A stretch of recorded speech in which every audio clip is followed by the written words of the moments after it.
happening here? But I tell you one thing. What? When it comes to men, I ain't dating no minivan. I'm not going that far from Ferrari. You don't want to date And there we have it. a minivan? No, I don't want to date a minivan. Let's play a game right now, all right? When I say these names out loud, what are the words or phrases that come to mind, all right? Carrie Hilson, Maya, Sanaa Lathan, Regina Hall. Now, there's some people out there that might say talented, successful, absolutely beautiful, multimillionaire. But what I find so interesting in consideration of relationships, you have women that while on paper, right, their resumes are absolutely awesome. But their results, their relationship results are not. Because what these women encapsulate is also never married and no children. What I find fascinating, especially in considering the lifestyles or the inevitable outcomes of many of modern women today, and we're utilizing some entertainment figures here as an example, is that no matter how beautiful, how rich, your uterus doesn't care. You can appear on the outside. The facade, the image, the branding can be of wife material, but then they're not wives, which leaves me scratching my head, right? And just asking why. Because from the outside looking in, you have the perception of what every man would want, right? I mean, it's easy to understand why a ratchet woman that might call into a Kendra G show asking for a high value man will be unable to achieve that. It's obvious when you look at some of these man-hating feminist podcasts and they're interviewing like women with odd beliefs about men and what a man is and telling us what a real man should do. Why it's easy to understand how these women are unable to attract, if not keep these men for a long time. But when you look at the examples of women that I just bring out, right? Women in their 40s and 50s that have obviously hit the wall, it is more of an enigma. It is not obvious why these types of women, let's call them the put together or the on-point aunties, why they can't keep a man. Although I name all of these women names and they have these things in common, the subject of today's conversation will be that of Carrie Hilson. Carrie Hilson just went to the Angie Martinez podcast and had another conversation where in it, some of the conversation was detailing into relationships and her thoughts of dealing with men within her life. She was in a relationship, I think for like 10 plus years, like 11 years, to a pro athlete, which gives us more information to consider. So I wanted to have this discussion here today as we continue to understand the mindset of the wall banger or the mindset of the coping single ass auntie. Let's get active in this conversation because we got a lot to talk about.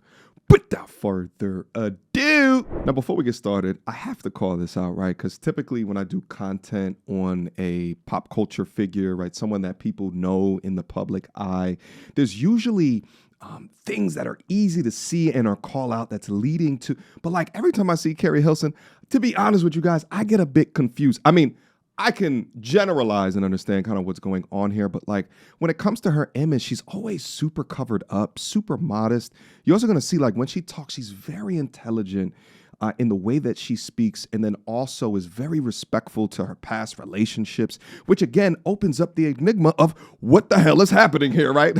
What is going on? But I wanted to call that out real quick is that I would say that the Carrie Hilson archetype, right, of woman is underrepresented from a talking point perspective when we have these conversations because the other ones that we go over, right, their content goes more viral in nature. So it's easy to pick apart some of the things that you can see. But this is the problem. As beautiful as what she is and presenting as well as she is, what is underlying her and as well as many of these other modern women that share some of the average version of accolades that she does. So let's dive in. So I think a lot of people don't even want to do that much. So they don't get to the forgiveness because they're like stuck on I'm perfect. They're stuck on wasn't my fault. It wasn't my fault. It was your fault, you know? Yeah. I feel like maybe that's why we can't get there. Yes. That's not a good place to be, by the way. No. Forgiveness is a big part of the redemption. It's gotta be forgiveness and redemption. And others. Yeah. Others that don't even ask for your forgiveness. Others that may still be perpetrating things against you, may still be gaslighting you, you know, and you still got to forgive them, because why are we harboring bad feelings? Bad, ill feelings. Yeah. Like, why are we doing that? That's weight. How long does that have to go on for? Right. Yeah. That's just more burden. The other thing, so redemption, forgiveness, what about love? All right. I wanted to first go over this forgiveness conversation before we get, because I knew that the love thing was going to come up next. So it's important context. Because you say all of this happened at one time. So I wonder how much of that depression also had to do with you ending this like long relationship. Yeah. Yes, it wasn't it was probably little bits of it all. Yeah. Where did you land with love after that? I haven't landed. You haven't clearly. landed. Right after that, you know, you rebound. Yeah. You were privy to one of my rebounds. Yeah, we seen the rebound. Yeah. No, you saw a rebound that others didn't see. Wait, I saw one? Yes. That no one else saw. Am I forgetting? My mind, my brain. Oh. I did? We were dating friends. We were? You and I were dating. Oh my God. Oh yes. Oh yes. Oh my God. Yeah. That's right. Yeah. So right on the heels of that 11-year breakup, that's what I did. For a year and a half, whatever. What? Okay. And then that was it. It was super private. Yeah. Let me just pause right there real quick. Now, just think about the absurdity of, obviously they have a personal relationship outside of the podcast. And Angie Martinez doesn't even know what she's talking about when she said dating friends. Now, think about that wild timeline. You were in an 11-year relationship with a pro athlete, an NBA star, right? And then you talk about the depression after that. And you chose to rebound into another relationship, or excuse me, it wasn't even a new relationship. It was a friendship / situationship that was a rebound of this 10-year-long endeavor that you just, you know, put yourself through. First off, 11-year relationship is absolutely insane, right? Like, what are you doing in a relationship for that long? The second thing is that you spent another year and a half of your life wasting your time at 40 plus years old in something so insignificant that your personal friend didn't even know that it was a damn thing. For the couple of ladies that are down into the audience, and as well as even my G's out there that have little sisters and you want them to have as great of a life experience as what they possibly can, for the ladies, you must always keep men within your life that treat you like a sister, that can give you a lending ear to the choices and decisions that you are making, especially if your father is not present. It should be your father and the things that your father can identify in the personalities, the traits, the consistency that the man is showing, the morality, the integrity that the man is showing. But I also say this to my G's as well, because inevitably, at the end of the day, I don't want these Carrie Hilsons walking around. They should be out creating legacy. They should be out creating family. But they intend on making mistake after mistake after mistake, listening to other women coax them or substantiate the lifestyle that they're living, never hold them accountable, or ever give them enough pushback to ever think holistically about the choices that they're making in mate selection. Women are conditioned to make women, and as well as a lot of other people, just feel good about their situations. Not all.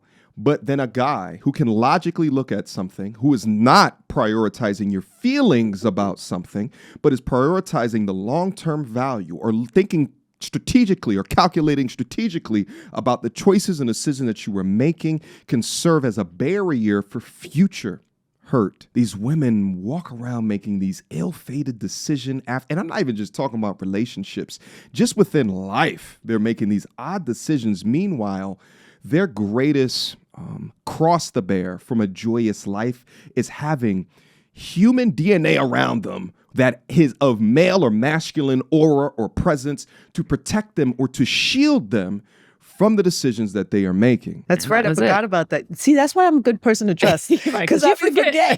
I just forget. People be like, listen, don't tell anybody. I'd be like, don't worry. I promise you. Don't worry. I promise. It's in one ear and out the other. Like, within I minutes. forgot about that. Oh my God. That's right. Yeah. So, okay, but You do but that. But it's been a little quiet. Like you haven't jumped into like another long-term. No, but they are, I guess, not that long, but I've done 5 years, 3 years, you know. What?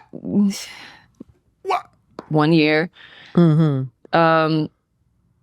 I've had a couple of relationships after that. Give her good advice, Angie. Just a couple, but haven't landed in love. Yeah, I was like, what have you learned about it? Do you still believe in it? Do you look for it? Is it important to you? It's important to me. Yeah. Not in the same ways that it was. What do you mean? Uh-oh.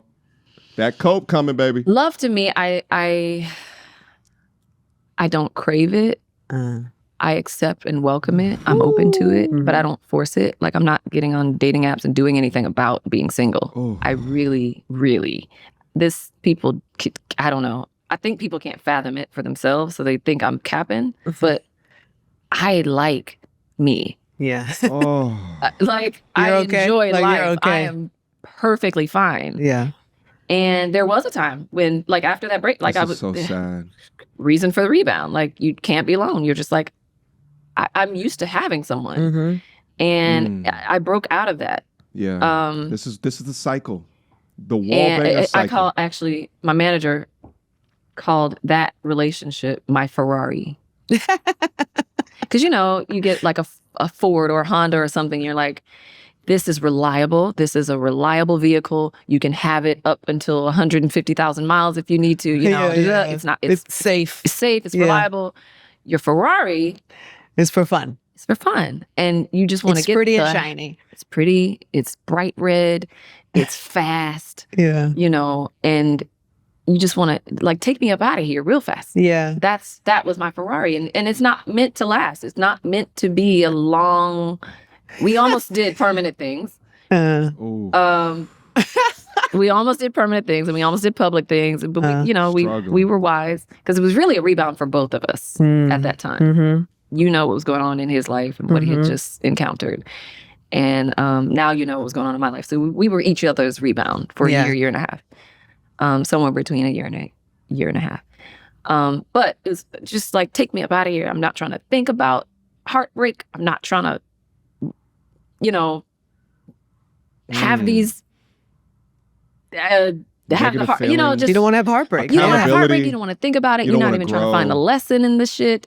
You're not trying to heal for real. You just are like, I need to replace what I lost with something new and shiny and fast. And this is why it's so important for me to have shown the previous conversation in forgiveness. And what she said is that, a lot of people are unable to really seek true forgiveness because that would require them to take a look at themselves and to be accountable about, what was their stake in the mistakes that were inevitably made, or the consequences that they inevitably felt, or in this context of this situation is the relationships that ended. So I find it so interesting that she talks about this forgiveness, but it doesn't seem as though, at least within her life, she's given herself enough chance for that. And in fact, she says rebound after rebound. And then she just named specifically 2 different rebound relationships. And one of those was for a year and a half. And then she's naming all these other different types of relationships. Are you giving yourself space and or time for therapy? Are you giving yourself space and time to take a look at yourself in the mirror and really reflect into the choices of mates that you are selecting, into your behavior patterns or actions? If a man is to step up as a man and request things from you within your boundaries of getting into ill-fated, time-wasting, rebound situationship after situationship. And what's the sad part about all of this is that you begin to see the cope, because what is it that she said? She said that I inevitably have fallen out of the idea of the importance of love. And I'm trying to tell you, in a couple of years, we're going to see her running down a beach with her own wedding dress on, trying to marry herself like we saw Maya. But this is the inevitable cycle of these women that on paper are fantastic options.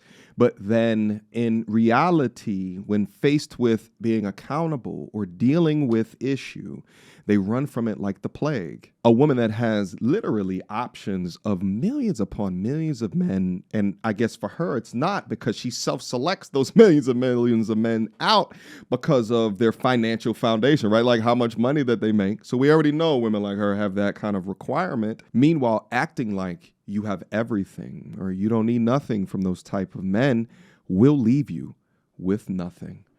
Lego. Beautiful. Yes. Okay. And it was that. And so, yeah, I appreciated that Ferrari for what it was, but it's not a car that you have forever. You could, but it wasn't for and you. I bet you it wasn't was your younger. forever. Yeah, it wasn't I my bet forever, you know. Yeah. Wow. Yeah. So yeah, I don't need love in the same way. Not like I need it to be strong and healthy. Okay. That's what I need now. I need it to be real. I need it to be stable. I need it to represent truth and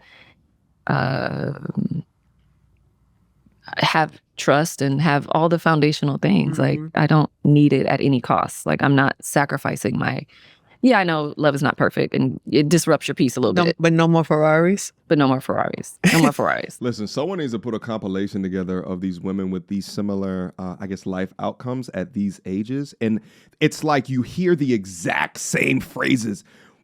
Interview after interview. Someone needs to juxtapose all of these different women with all these, because I'm trying to tell you, it's the same issues. It's the same thing. You hear broken record after broken record. No more Ferraris. And maybe it could have like a... Ferraris can be dangerous because I think women do this, right? They'll come out of a long-term relationship. They'll go get a Ferrari. Mm-hmm. It's funny. That's going to stay forever, by the way.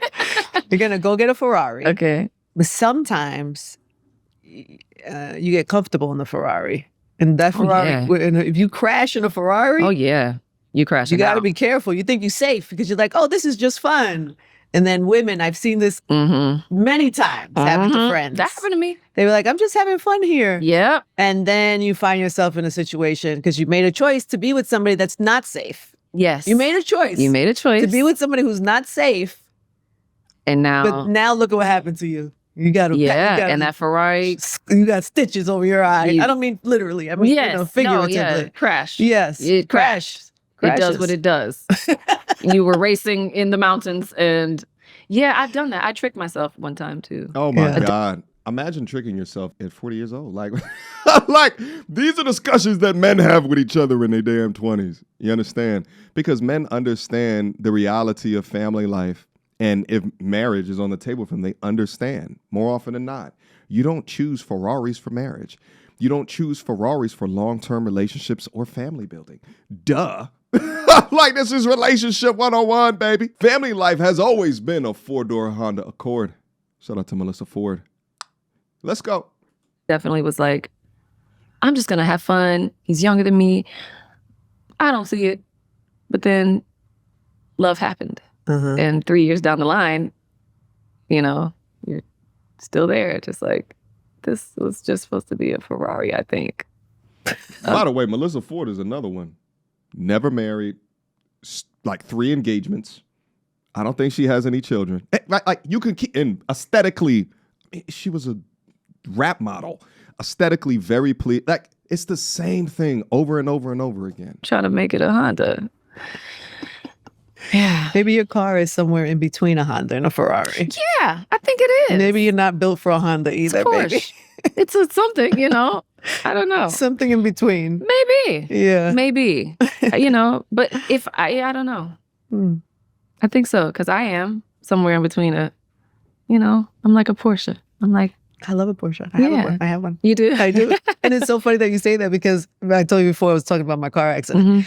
I used to drive like fast cars and whatever, and then I had a car accident and I drove a minivan after my car accident because I had so much trauma and PTSD that it was the only car I felt safe in. It was slow. It was big.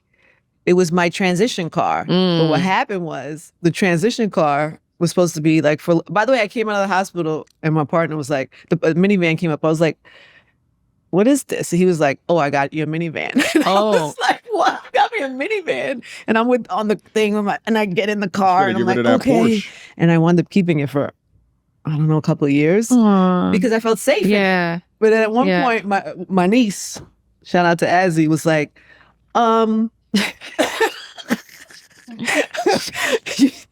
She's like, are you going to pick me up in that minivan for the rest of your life? And I was like, well, I don't know. We were trying to figure out what car is me in this new version of me. Okay. I remember sitting in the parking lot with her and we were talking, and we were like, and it just came, was like, she's like, you're like something classic, something that's like timeless. Okay. And I don't know, we figured out, she was like, oh, Porsche. I was like, I've never had a Porsche. She was like, get a Porsche, that's it. And I've got one, and now it's the Porsche. It's supposed to be Porsche. Or however we say it. And I have been driving it ever since. That's my car. That. But yeah, so there's like, you have to figure out. Yeah. I don't know, there's something here with there's something there. There's something here. But I tell you one thing. What? When it comes to men, I ain't dating no minivan. No. I'm not going that far from Ferrari. You don't want to date And there we have it. a minivan? No, I don't want to date a minivan. I'm cool on that. Yeah. I see you in a Range Rover. Yeah. I see you dating. And that's my car. I see you dating a Range Rover. And that's my car. That's my truck. Like shiny, but safe, and and like not necessarily a sports vehicle. No, it's very reliable, very safe, but fly and fly. Yeah. There you go. I like it. Go find you another. Look at that. Go find you your Range Rover. Okay. That's crazy. I named your car. You named my car. That's so funny. That is crazy. All right. That's so Shut up, ladies. Anyway, shout out to the Angie Martinez podcast. She has great conversations over there. I'll leave a link to this down in the description box down below, so you guys can check out the rest of the content as well as all the other pieces of content over there. Nevertheless, though, I think that, to surmise this conversation and the statements that they just made towards the end there, and I don't know where they were going with it, but I think that it was important to hear that I would never choose a minivan. And, the idea of minivan is going to be different depending upon the context that she's saying that in. And I think that, again, when I look at her image, the way that she projects herself, she's going to say it in a nice way. But I think oftentimes they say things in a nice way, but meanwhile, they just mean like, I ain't dating no average earning guy. I mean, shit, why would I? I'm a multi-million-dollar recording artist, and, I can sell out concerts. Actually, I don't know if she can anymore. I felt like her career has been on the downward spiral over the past couple of years. Nevertheless, the points still arise, okay? Many of these women get to this age and still treat and conduct themselves as if they were in their 20s.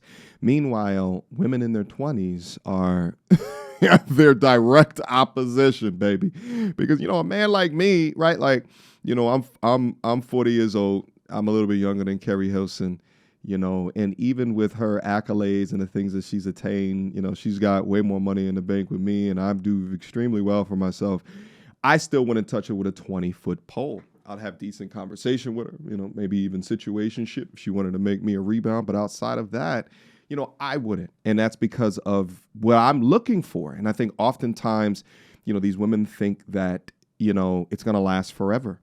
Right? But they're on a downward spiral, one of which has never been corroborated within their lives. And then they reach the end or the wall, and their options have forever diminished, but they still act like or treat themselves like they have the options of when they were back in their 20s. Meanwhile, men are not looking for the things that they've accumulated within their lives. And then they get up on podcasts talking about situationship to rebound, and you begin to feel less sorry for where that they have ended up.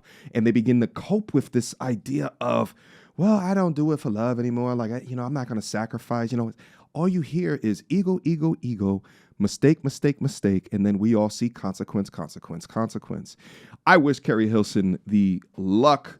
I think that inevitably she'll have to lower some of the things that she considers important in order to, get to that next stage of life if she truly wants it, that family building stage of life. I think that there's a lot more that she would have to change and to alter. And I think one of the biggest things is, and it's actually one of the biggest things of a lot of young women today, modern women today, is that they need men around them that actually consider them like a damn sister. And they can cross-reference information. They can act right. Like if their father's not there. And I would even say like nowadays, it's even more difficult, even if our father is there, because of the age of technology and how much things have changed as well. So it's almost like you also, in addition to a strong father, you also need a man that treats you like a sister to give it to you real, to give you real advice, to cross-reference. Does he think that that guy in your life is a good guy or has intentions in mind that are made for you? These have to be conversations, because if not, these will be your futures.